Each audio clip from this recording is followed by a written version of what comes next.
Oui, comme vous le savez, aujourd'hui c'est la journée internationale de la francophonie.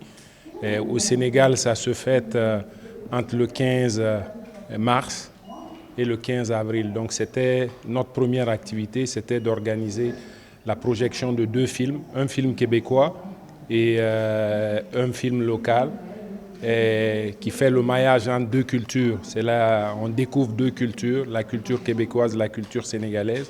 Et c'est une façon pour nous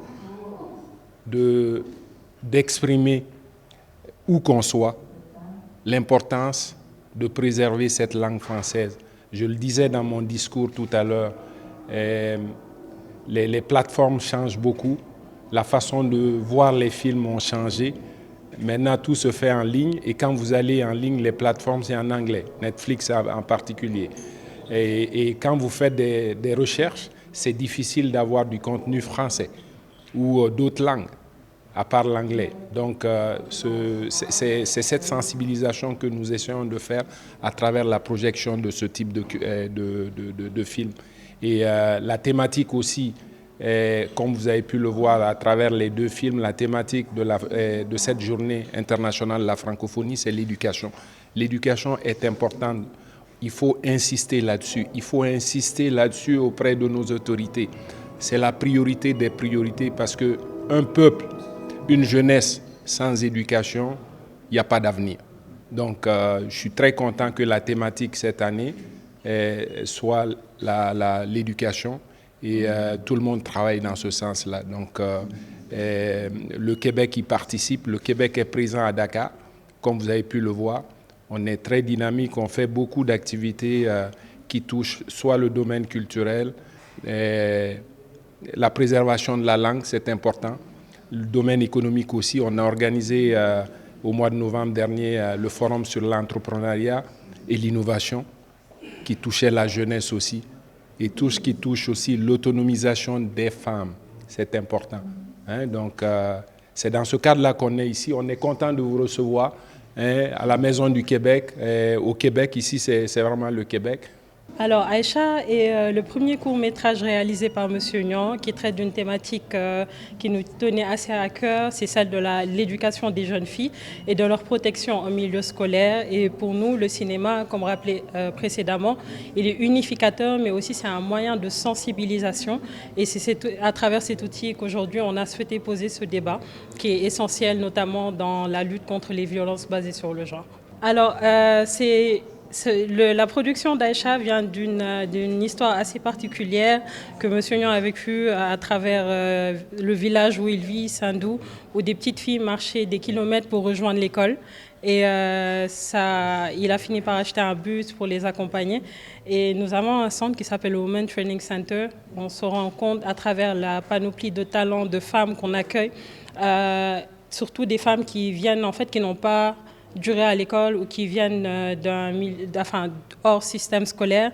Là, on a perçu l'importance justement de poser le débat sur la question de l'éducation des jeunes filles, les défis qu'elles vivent au quotidien pour juste avoir accès à ce droit qui est quand même universel. Et c'est pour nous un moyen, encore une fois, de sensibiliser, de poser le débat et de voir comment tous ensemble nous pouvons parvenir justement à créer des espaces sains, dans un environnement assez sain dans lequel nos jeunes filles et nos enfants de manière générale peuvent évoluer.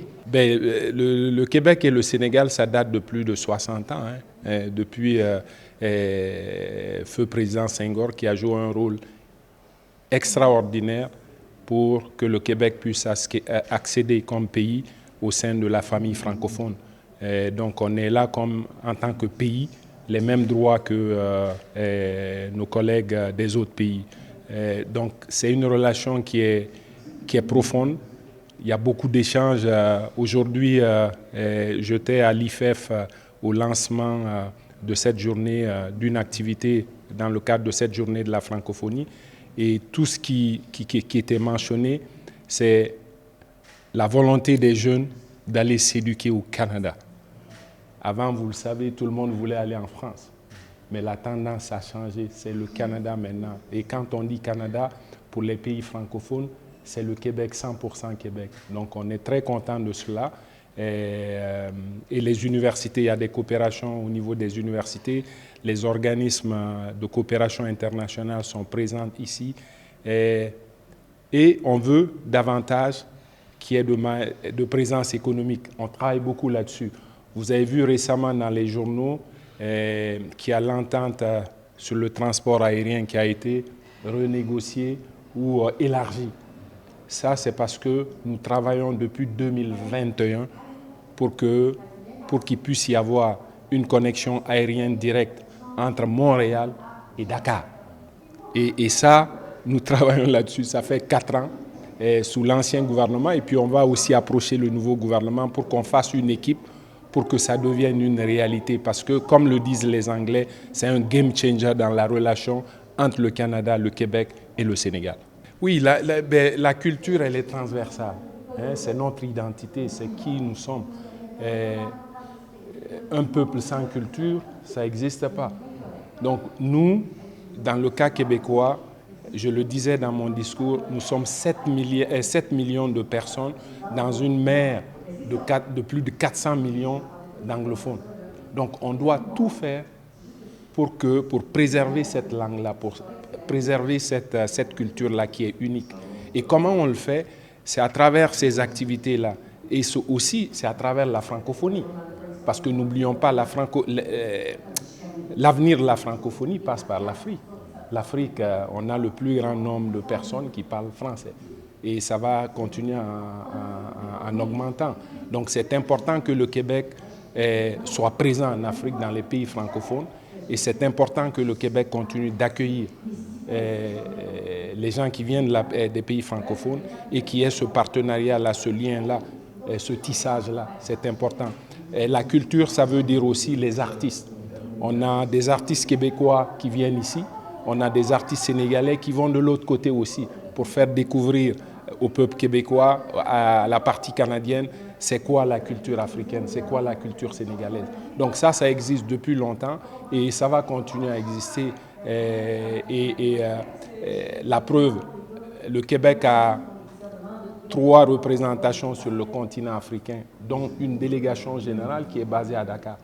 Donc ça en dit tout. Dakar est important dans la stratégie internationale du Québec.